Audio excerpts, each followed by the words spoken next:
Roberto Gualtieri, 1 minute 30 seconds. Grazie, Presidente. Thank you, President.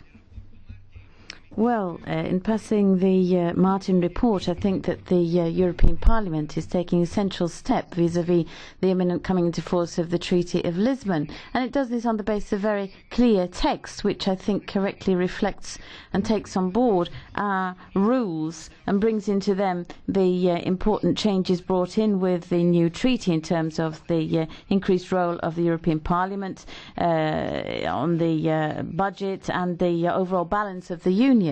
I would like to draw your attention to the point on the procedures and the revision in the treaties, the role of the Parliament there, and also the changes relating to the role of the national parliaments, which place particular competence in the European Parliament in its increased role to provide additional democratic legitimization to decisions. The President's decision to leave aside those amendments which are not directly related to the role established for this report is a good one, because we will have time to take a more systematic approach to the more overall review of our rules of procedure. However, there are certain points which could maybe be removed from the work which was done in the Constitutional Affairs Committee, and there could be additional points brought in.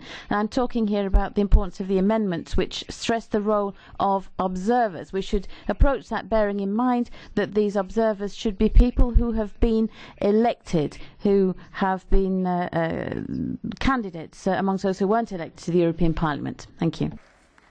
Thank you very much.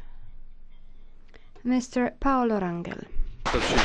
1 minute 30 seconds. Muito obrigado. Thank you very much, President. I'd like to begin by